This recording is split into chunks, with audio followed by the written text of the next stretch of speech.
Welcome back, everybody, to yet another episode of the Charlotte Soccer Show on YouTube. I'm your boy, Danny Brams, and we're here to decode a presser. It's what we love to do here. We love to listen to the press conference and see what kind of nuggets we can sort of glean out of exactly what is said. I want to wish you all a Merry Christmas, Happy Holiday Season. Hanukkah's over, Christmas in 3 days, Kwanzaa in 4 days, New Year's in 10 days. It's the holiday season. It's beautiful. It's a lovely thing.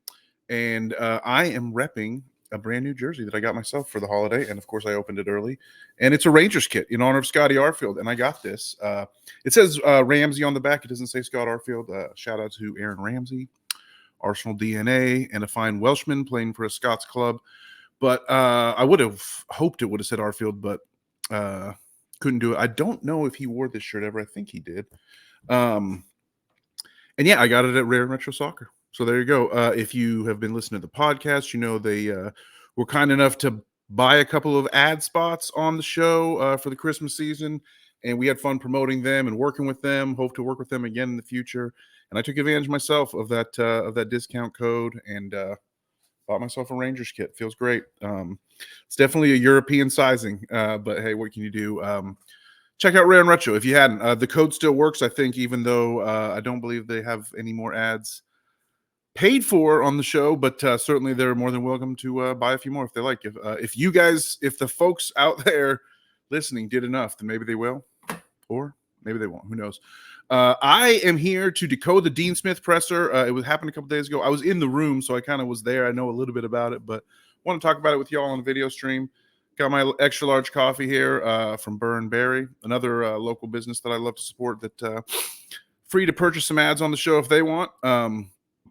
Although the old adage of why buy the bean when you're getting the coffee for free does apply. We've got the presser queued up. I'm going to skip through the introductory remarks by Mr. LeBou and Mr. Tepper, although they're both close personal friends of mine. And let's get to hear what Dean Smith said, and I'll pop in when I feel like popping in.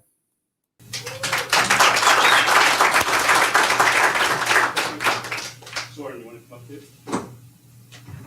I told Soren before he has to face the radio, so. Let's start. All right, thank you everyone for coming. We'll start the press conference portion of the program today. So if you do have a question, please raise your hand. We will get to you. Also, if you're on Zoom, if you have a question, please raise your hand in the Zoom function. And great work here from Communications Director Woody Wilder. First, we'll start off with opening statements. First from Head Coach Dean Smith. Thank you, everybody, for the welcome. I've pretty much been taken aback by the warmth of the welcome I've had since I've come to Charlotte FC. I'm really looking forward to the opportunity and the challenge that it's going to be. We want to have a successful and consistent culture at this football club, and I'm hopeful that we can bring that. I've been coming to the Carolinas for the last 6 years. My son studied here for 4 years, first at Limestone, then at NC State. Also played soccer for Asheville and now at Greenville. So I've got to know the Carolinas pretty well, and really enjoyed the warmth, hospitality, but also the community side and their love for soccer. And I'm really looking forward to this opportunity now and moving forward. Thank you also to Mr. and Mrs. Tepper for giving me the opportunity to come here as well. Next up, Zoran Kuneta, our sporting director, with an opening statement. Good morning, everybody.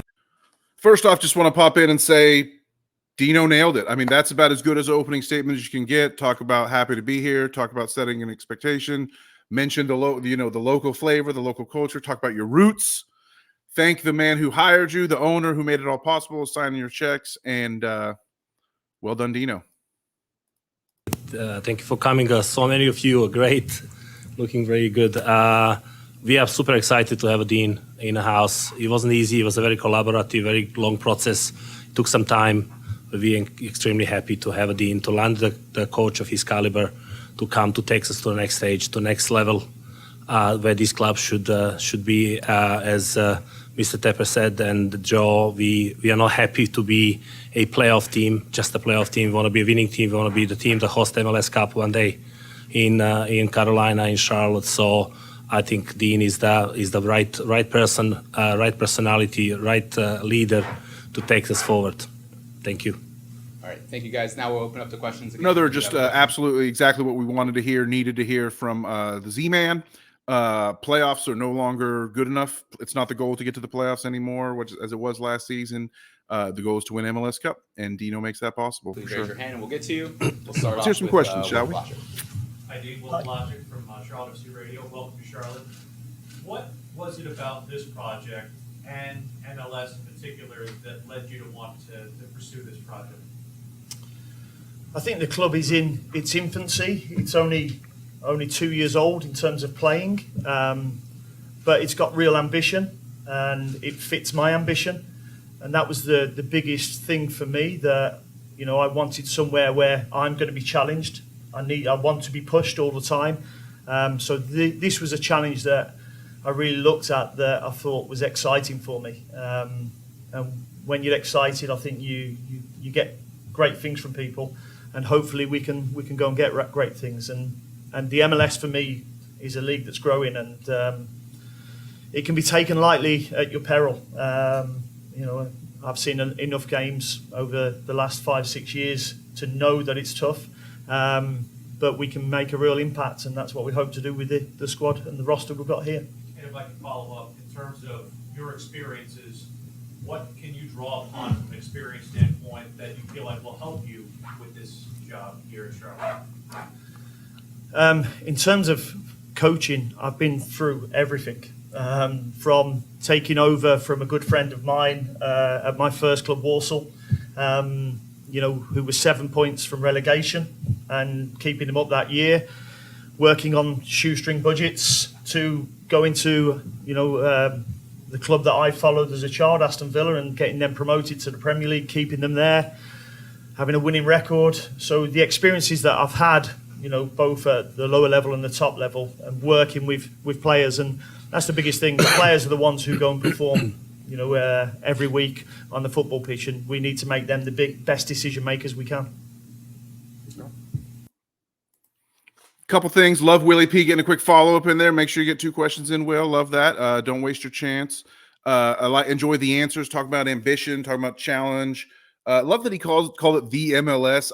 You may have heard me do this rant before of how, like, if you're a real MLS fan, then you know that it's not the MLS. It's just MLS. But if you're a real MLS fan like me, if you're like super into it, like if you know the league big core, then you can like ironically call it the MLS because you know that you're not supposed to. It's kind of like, you know the rule, then you can break it type of thing. I've definitely said that before. I don't know if you've heard it before, but I don't think that's what Dino was doing. I think he was just calling it the MLS because he doesn't know. But I won't hold that against him. I just think it's kind of funny because I always call it the MLS as a joke, just because it's like a harmless troll. Like, I don't really like trolling it. There's way too much trolling in our society, but if you can get away with a harmless one, you might as well give it up right there. The other thing to watch here, Dean's kind of giving platitudes, going through his routine, his resume and stuff like that. I don't really care. Well, I mean, not that I don't care, but I knew all that. Most of us knew all that, before anybody walked into this room. But the other thing to watch is just funny is Zoran's body language is just cracks me up going through this a second time, because he's kind of like, like waiting for questions. It's kind of like, not quite a what am I doing here thing, but it's clear that he's like, I could be making phone calls. I could be sending important texts across the league and stuff like that. But instead, I'm sitting here in this room with y'all. It's pretty funny. Hey, Dean, I'm Carol Walton with the Charlotte Ledger. Welcome. Shout out, Carol. Thank you very much. How did this come about? Who approached you? Well, I actually came to a game 18 months ago. As I said earlier, we've been on plenty of vacations over here to visit my son. And we've got acquaintances, myself and Zoran, who knew each other. And I got invited to a game against Red Bull and really enjoyed the game. Charlotte were winners on the day, 2-0, and it was a great atmosphere. You could tell it was a community-driven club, with the supporters. And I think that warmth and that feel never left me. So to answer your question, when the role came up, I was approached to see if I would be interested in the role, and I then done my due diligence and just spoke to my family, as I always do, and we felt that this could be a really good opportunity. Now here I got to shout out Carol. Just absolute shows the difference between like a journalist and a fanalist like myself. Although I do consider myself a journalist in professional life, my approach to Charlotte FC is much more fanalist based, and just absolutely Carol just shows like what you need to do there, which was so many reporters and interviewers and things like that, they get so caught up in these long wordy like 3-part intro into remember this thing, into what does it all mean, and to talk about blank. It's like they draw all this attention to themselves and stuff like that. Shout out to Carol for just acting a very short, very sweet, direct question. All she said is who approached who, and she got this great story about him going to seeing us beat the Red Bulls at Charlotte, talking about the warmth of the community and how that warm feeling stayed with him and stayed in his mind, and like got the story of how he was hired. So just like, I don't know, like not to turn this whole thing into a love fest, but that might have been the best question, just like straight up question that was asked by anyone in the room that day, and no surprise that it come from one of the most accomplished journalists for sure. Steve? Actually, I'm changing my name to Trent Krim from The Independent. Gotta love a Trent Krim joke. Charlotte Post, We knew it was coming early. A lot of openings. Shout out to Steve for doing it. this year. And on a previous interview, you said you were getting calls from here, and I imagine over in Europe as well. Who did you go to when this opportunity came up, and others? Who did you go to for advice? And Good question here as well from Steve, help you guide the way? but long intro. I'm guilty of it too. There's lots of different places that you go for advice. I've got lots of friends who have been out here coaching and playing. Obviously, I've got family out here as well. So to find out about the different cultures in the different states, that was important for me to know. But the biggest advice is always the family. They're the most important people. I had to take their advice when I took the Aston Villa job, because that would change our lives, being our home city. This is another big change for the family, but it's one that we've all embraced so far, and looking forward to being over here. So I've got a lot of football colleagues that I speak to. I'm still in touch with all the owners I've worked under before, and I reached out to one of the Aston Villa owners as well to speak to him. So I think there's many people that I reached out to get a good opinion whether it was the right thing. But I just felt in my stomach straight away that it was the right thing. All right, Arturo? Indeed. Arturo is contending for PH News. You mentioned earlier that you have a competitive squad. Have you been able to get in touch with some of the players on this squad yet? And if so, what have been your first impressions of the To answer the first question, no, because they're all away at the moment. Obviously, their season finished, and they're during the close season. I don't know Ashley Westwood, but I've reached out to him because my teams have played against him, just to get a feel from him about the roster and the league. And he spoke very highly of both Charlotte FC as a club, but also Charlotte as somewhere to live as well. But also, he pointed out how tough the MLS was as well. So, but I've watched 5 or 6 of the last 5 or 6 games, on video, on tape, and I've reached out and spoke to friends who I've got. An ex-teammate of mine is the assistant coach at Columbus, who've just won the MLS, Kwame Ampadu. So, I've reached out and spoken to Kwame as well. So it's been really good to get a feel of the place straight away and of the roster as well. I kind of like this approach from Dino. Seems pretty honest, authentic. He's not really he didn't really in his first week or so on the job, it's not like he made sure he called every player. He just needed to talk to the captain, and maybe not the way that I would have done it personally. I think I probably would have been that kind of guy, but he knows what he's doing a lot more than I do. He knows his own process. I did think it's interesting that he mentioned watching some tape of the last 5 or 6 games the club played of the season. That's smart. I love that he just kind of threw out all the early season stuff and said, just let's look at the recent form.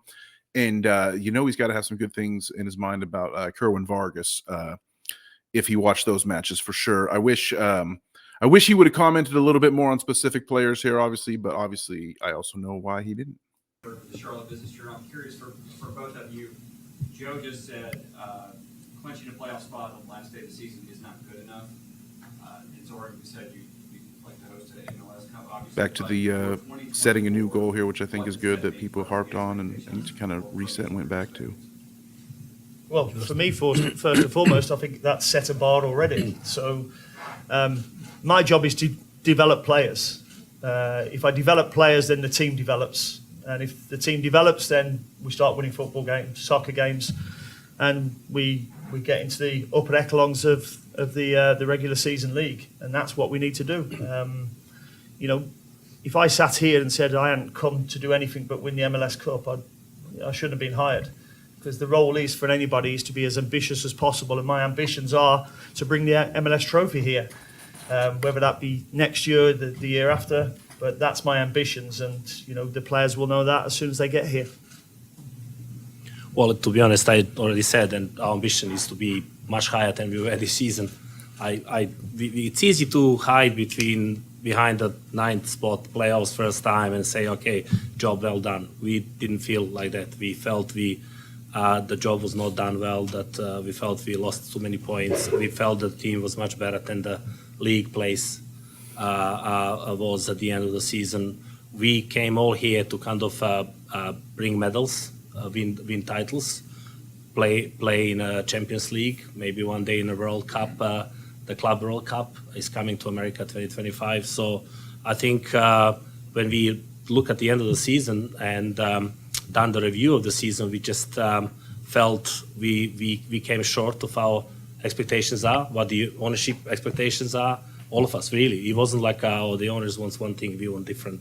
We want the same thing, and we just felt we need to go and make a next move and make a next step, and this is why we went and find Dean Smith. Jorge? Zoran finally gets to speak. You got to love it. Props to him. The whole time he's just sitting here. I'm thinking, man, this guy's such a pro. He wants to be checking his phone so bad, and he's just sitting there and just stoically refusing to whip it out of his pocket. Good on him. I love Dean Smith's accent, and I don't care if he says football. You don't need to correct yourself to soccer, Dino. You call it football all you want. Love Zoran's accent too. Great stuff here in terms of setting the bar and bringing the cup home. If not next year, then the year after that. It's going to be the goal every year. And great comment from Z-Man on the quality of the squad being better than the place in the league table. I certainly agree with that. I think a lot of us agree with that. That horrible drop point statistic would certainly agree with that. And I don't know. Do we still have the mental toughness, coach? Who knows? Charlotte has talked about when, according to the top of the next second, Charlotte has talked about wanting to play a possession-based attacking style of football.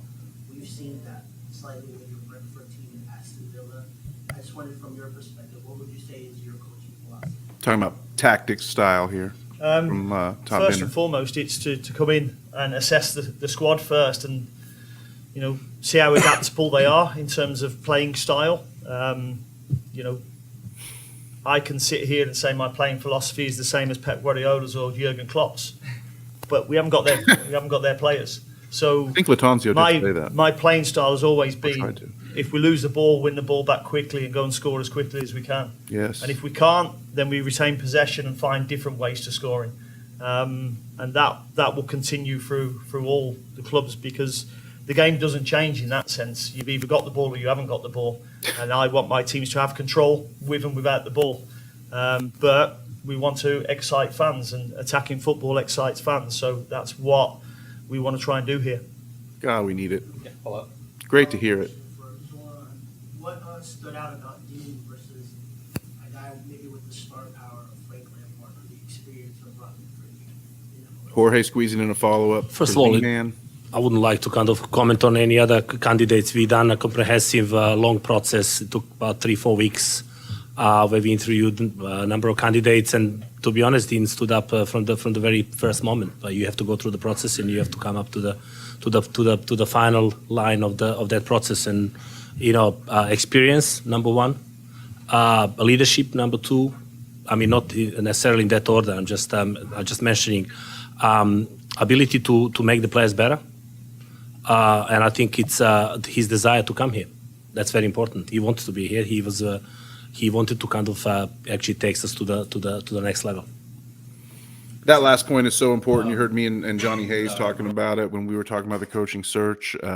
We need someone who wants to be here, not someone who's trying to just make a quick splash and then bounce back to a job back in England. And pretty sure that's not what Dino's about here. He's moving the family here. His son lives here.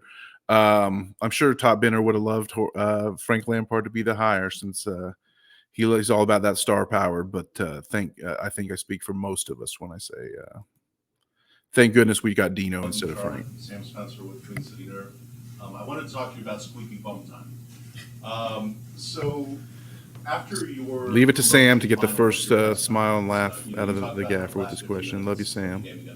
Squeaky bum time, always worth talking about. For Charlotte FC fans and for Charlotte FC watchers, the last 15 minutes of every match last year was the longest 15 minutes of our lives, because, as you know, Zoran mentioned, we dropped points in the final minutes.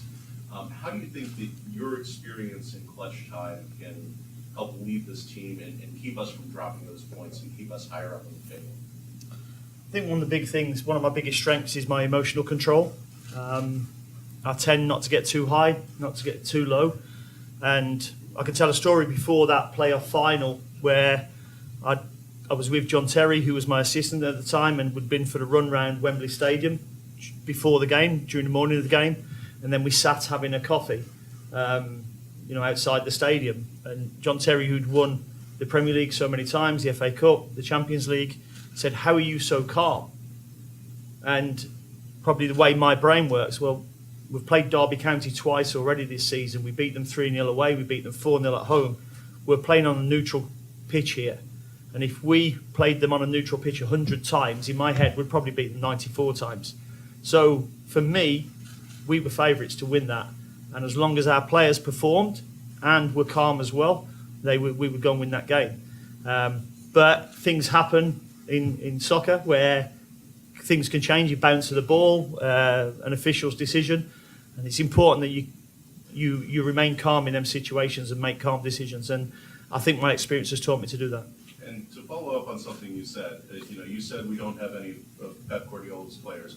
Of course, you once had one of his current players, and so I wanted to ask, how do you develop or find a generational talent like a Jack Grealish? I don't think you find them. I think you land on them. I can only talk from my time at the EPL. The Wayne Rooney's, the Jack Grealishes, the Jude Bellinghams, they're coming through at any academy because they're that good. I think what coaches need to be judged on are the ones that probably aren't seen so much to come through, and you manage to get them through. I think they're the biggest pluses for you, because them elite players, they come through anywhere. Thank you, Coach. Good luck. Thank you. Sign Grealish. Wouldn't it be nice? Would it not be nice? Good morning. Morning.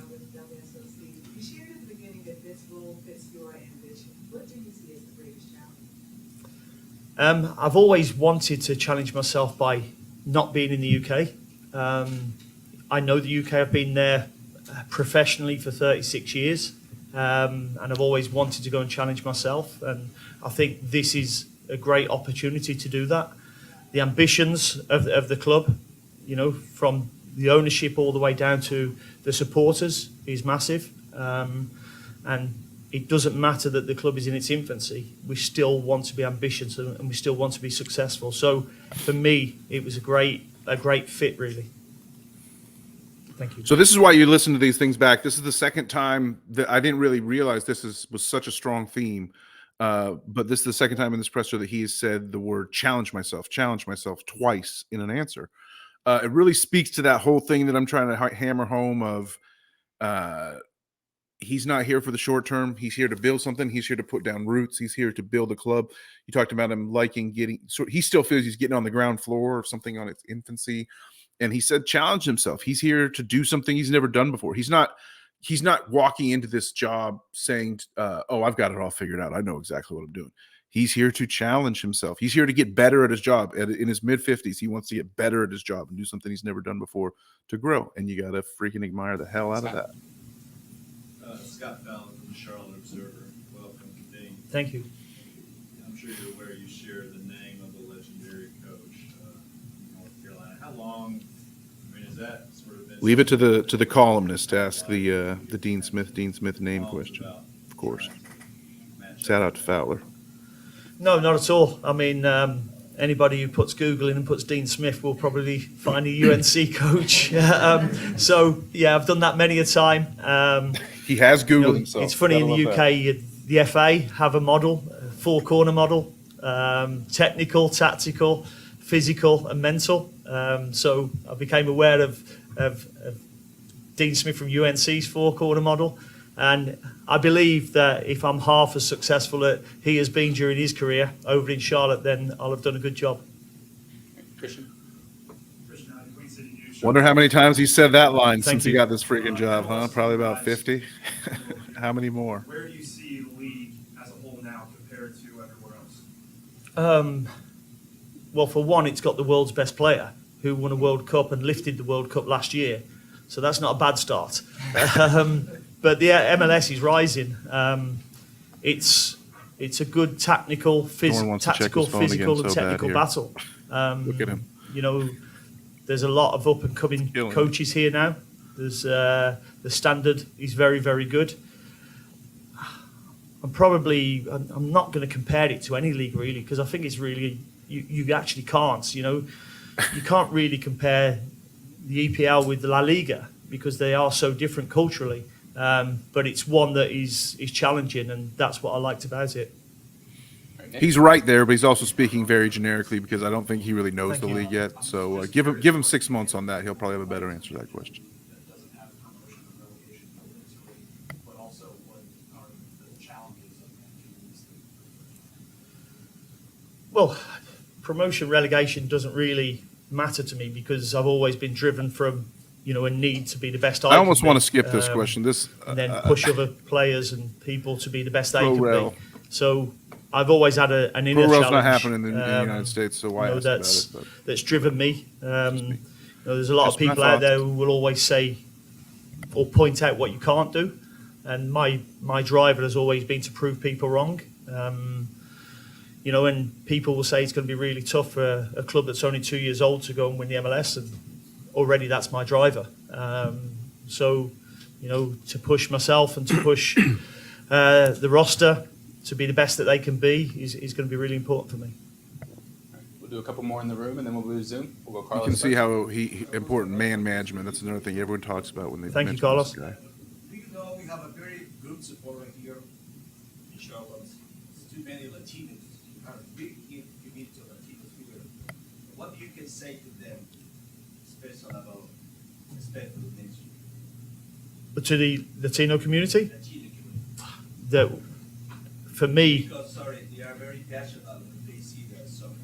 yeah, no, I've seen the passion in them, and as I said, when I came to that match against Red Bull, we walked in with the supporters, and we felt that warmth and that passion. And for me, it doesn't matter what language we speak. If you're a good soccer player, then you're part of our roster, and our job is to treat everybody as equals and make sure that we have the best team that's going out there and performing each week. Right, Alex? Another good but generic answer. Would have loved him to bust out just speaking fluent Spanish there and blow everybody's mind. Would have been absolutely amazing. I won't hold it against him. Did that give you any concerns or pause when you were being courted for this job? And what assurances did the front office give you that they were invested in you in the long term? I didn't seek any assurances, but I can assure you it's a long way from my mind to think about getting fired before I get hired. So Best You know, line, I mean, best one-liner of the press. I conference, just for sure. see an opportunity for us all to work together and improve. So, I can never judge on what's gone before because I wasn't here and I wasn't living it. I will be judged on what goes when I'm here and, That's our and what we're living. our getting out of here and count. that's the way I First work. warning is at 3 now, I think, you. so far. Coach Smith, Jack Taylor, WCC Charlotte. Welcome to Charlotte, first off. Thank you. In all of your past positions, you've had teams that have had long-standing histories. Is it almost somewhat freeing to now come to a club that has such a small history? Yes and no, really. I mean, because of soccer in the UK, most clubs have a long history. So probably my first club, Walsall, is 140 years old but has never played in the top league. But this is exciting. It's a challenge. I'm really impressed with the facilities. For one, at the training facility, I've had a good start already by being in attendance of Panthers winning yesterday. So it's a great start so far, but it's one really that we can go and create our history. And what's happened in a short space of time is a credit to everybody here. Leave it to the local TV guy to shit on the club and call us a small club when talking to our brand new manager. But a great answer by Dean there. Talk about what's possible. Don't worry about whatever history we might lack. Such as the emphasis on like a learning environment. What things are you going to do right off the bat? Well, this is called the auditorium, but from the first day I come in, it's going to be called the learning zone, because players don't just learn on the soccer pitch; they learn in here as well. And I need to find out from the players. I'll ask a lot of questions because I want to know what they know, because that's the best way for me to help improve them. So for me, it's to get to know the players, get to know the roster in general, know what drives them, and help them become better versions of themselves as soccer players and as people. And I think if you do that, then the collective, I spoke when I first came about the togetherness, I think that's massively important. Once you get a culture that's together and you get momentum, it's very, very difficult to stop, and that's what we need to create here. All right, Danny. Absolutely love that. Shout out Bridget from Queen's Pitch podcast. Love to see. Shout out to Charlotte FC. Johnny said this on the show. Like, Charlotte FC, better than most sports teams, really embraces new media and invited ourselves, Queen's Pitch, Crowncast, a lot of several others. Like, they had like the bloggers and the podcasters there too in the room, not just the traditional media, and that was awesome.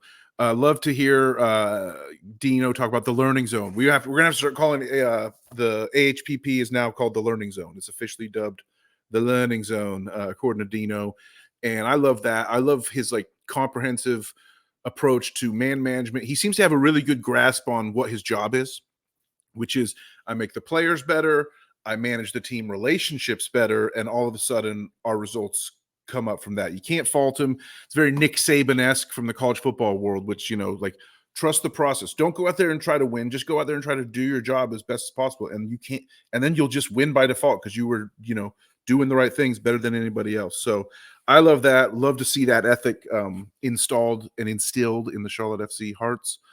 So very good stuff. And just look forward to he said we talked about earlier in the presser how he hasn't met a whole lot of the players yet. I can't wait for him to meet the players. These guys, like, if to hear the coach talk about togetherness, I'm sure like some of them might be skeptical and be like, we'll see about togetherness, but our squad is pretty tight already. So to have someone come in and like start promoting that and stuff like that, I think it's going to be pretty good. I really think an improvement in mindset and mentality, and a belief in the quality of the players, which we didn't always have in previous regimes, either of them, is going to just go miles towards that squeaky bum time, that last 10 or 15 minutes that was our bugaboo last year for sure. I'm Daniel Bramlett from the Charlotte Soccer Show. Oh, who's this? Did Ashley Westwood give you any good golf course tips? He didn't actually. No, we never got to talk about golf.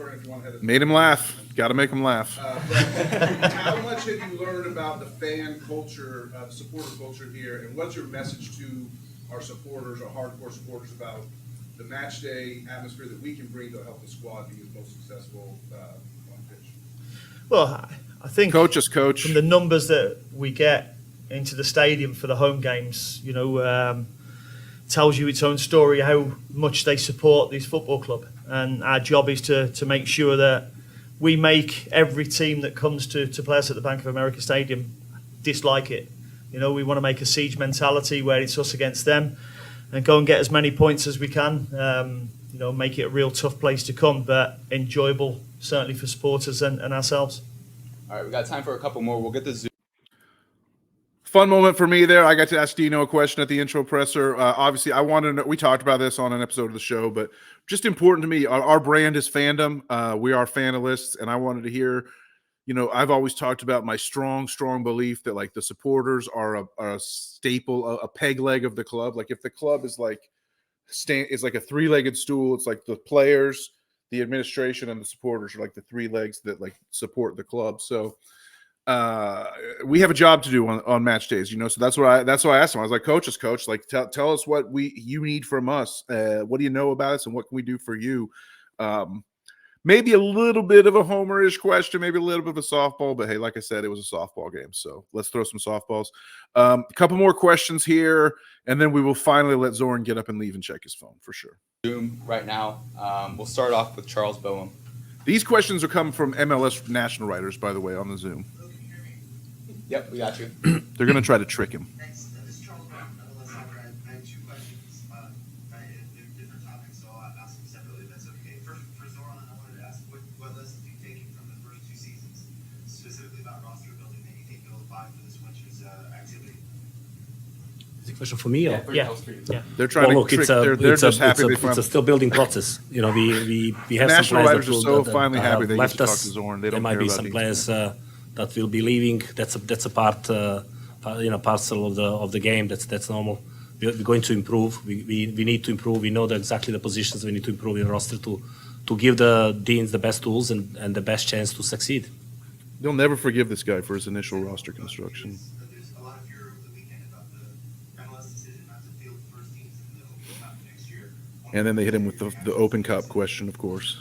To be honest, we have a very, very talented and ambitious Crown Legacy teams, you know, or if you like to call it B teams. So I think it's a great opportunity for our talents to succeed and exceed and present themselves as a players to the wide audience. So I think it's a great opportunity for us to kind of field a very talented team and try to go as far as we can. I think I can quite. Pretty good answer there. I want to jump in real quick and just say, like, you know, Open Cup, we might have to do a separate episode about the Open Cup thing. I actually have some thoughts I might put in writing as well. But the way Zoran answered that is the way that MLS should have pitched it from the very beginning. MLS doing this thing, this press conference happened before U.S. Soccer Federation came out and said, we reject your application to submit your next pro teams into our cup. So he said that with thinking that it was still a done deal, which now it looks like it might not be. But what he said was like the way MLS should have sold it and pitched it from the beginning, which was, hey, we're not pulling our MLS teams out. We're elevating our next pro teams. We think our next pro teams are really good, and at least tried to sell it that way. Instead, they did like an arrogant Friday news dump where they just like released the news and pretended like it was a done deal when it wasn't, because U.S. Soccer didn't accept the application for next pro clubs to come in. But like I said, what Zoran said is what MLS should have said, which was we believe in X Pro and we want to push these clubs out there and start letting these clubs make a name for themselves. Because ask any Charlotte FC fan and most club fans, what they would just want the youth teams to be playing in the cups anyway. Like they don't want to. Kamil Yusufiak was playing in the form of his life, and he got hurt in a U.S. Open Cup last year and missed 2 months of the season when he could have really been helping us. So MLS should have just like said, hey, MLS teams, we really want you to just elevate your next pro guys and play them in the cup games. You know, do it in the background, do it in the sly, and you don't have all this hubbub and this massive blow up and whatnot. But MLS doesn't care. They're steamrolling. They're trying to steamroll USL right out of existence. I cannot agree with that whatsoever. I think a merger or some type of buyout or purchase and keep all the existing clubs. I'll write about it probably, or maybe Johnny and I'll talk about it. I don't know. But they did try to trick Zoran by getting him a gotcha question in there on the whole U.S. Open Cup thing, and he answered it pretty well. I wish MLS would have had Zoran answer it for them on when they first announced it, for sure. Cricket terms in the UK, I can straight back that question because Love I haven't been reference. involved in that process or been here long enough. I can to straight have bat an that opinion means on I'm that. just going to put my bat there and let you pitch We'll at go it, to and just Nathan where it Edwards. goes, because I'm not going to try to swing and aim for anywhere because I have no idea what you're talking about, basically. I think that's what that means. Yeah, It's we been a got long you. time since I watched cricket. I used to watch back in the day. I'm good, thank you.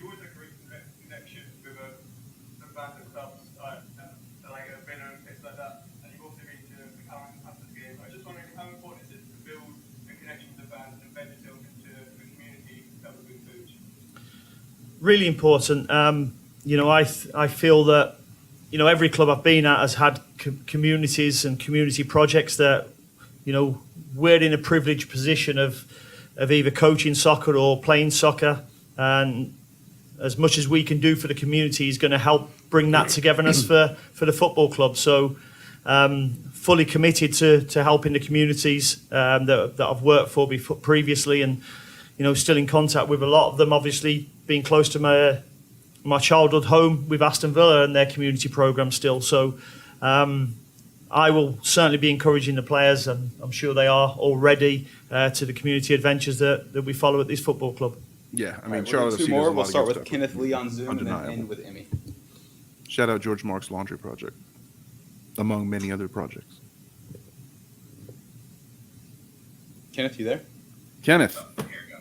Kevin found me, but good morning, Dean. Hope all is well. My name's Kenneth Lee with 90.7 WFA. I wanted to know, what are some of your plans for the D2 soccer team here in Charlotte? Crown Legacy had a successful season. I'm just curious to know how you incorporate some of those players into the senior team. Again, that togetherness word that I keep using, that has to be for the whole football club. Legacy and the academy have to see a pathway to getting through to the first team roster. I've done it at every club that I've been at. I was watching Norwich. They played their local derby against Ipswich the weekend, and young Jonathan Rowe scored in that game, and he's one who I gave his debut to. Jacob Ramsey for Aston Villa played against Brentford yesterday for Aston Villa. He's another one who I brought through and gave his debut to. So my motto has always been, if you're good enough, you're old enough. So I have no qualms about age. If players are good enough, then they'll get through to play in my teams. All right, last one here. Another great one-liner. If you're good enough, you're old enough. Encouraging after last year, especially. And my question would be, what are some of your long-term and short-term goals for the club now that you're here? I think short-term goal is to meet the players, Good goal. get to know them, assess them, and then see where we can move forward. Should be able to accomplish that. See where we can move forward with means the who we front can office cut, by as the well, way. making sure that players that we're bringing in are better than what we've got. I think it's always got to be a gradual improvement, and we need to keep evolving as a team. It's evolution, not revolution. And as I've said before, long-term goal is, I think you'll always be judged by what you leave, and hopefully, when I eventually leave this club, there's a legacy left behind, and that could be 2 years, 10 years, who knows? But I want to leave a legacy behind of consistency and success. For the record, Dino does have a very good track record of doing what he said there, leaving deep positive roots behind and leaving success behind. He mentioned some young players that Johnny said, "Hey, let's get Rowe over here." That guy for Norwich City that scored that Dino gave his debut to. But yeah, reading between the lines when he says, like, I want to meet all the players and I want to see what we got and I want to see where we might be able to move forward. That means who we get rid of. And then he's like, who we might be able to bring in that's better than what we've got. That means, transfers coming in. So it's going to happen. We've already lost officially Derek Jones and Mackenzie Gaines. We knew that was going to happen because their contracts weren't renewed. There's probably some guys, though, that might have thought they were safe, but then when Dino comes in, it just doesn't work. And they whether immediately or eventually, they might find themselves out of the plans. So all that evaluation has to happen. And I think everybody in the fan base would certainly be more than happy with some quality transfers and bring some great names and players and skills and competition in for sure. We love it, but also play Scott Arfield more. I'm wearing the Rangers kit for a reason, Dino. Well, good morning, everybody. Well, I think I missed the last question there. Maybe I didn't, but since I accidentally hit the button that skipped me to the end, Joe LeBou looking great. He did a great job. Sorry that I didn't show Joe and Dave Tepper's comments. Like I said, close personal friends of mine, but they will understand. So that's Decoding the Presser. That's what I thought of Dean Smith. I had a little bit of more of a preview than I sometimes do on these episodes because I had actually been there. But can't wait for the Dino era to begin. And free agency, I believe, is 10 days, or transfer window, I believe, is 10 or so days away. So let's figure out who's coming in, who's coming out, what kind of style we're going to play. And I'm excited, man. Let's get to Coachella. Let's get to mid-February, late February, and let's get to NYCFC, first game of the year, right? Can't wait to talk more with you on this channel. Thanks to everybody for watching, as always. And we got some fun stuff coming up here during the holiday. I'm going to give a little teaser, so I think you're going to like it. So that's all I'll say. Merry Christmas, Happy New Year, happy everything, and for the crown, baby.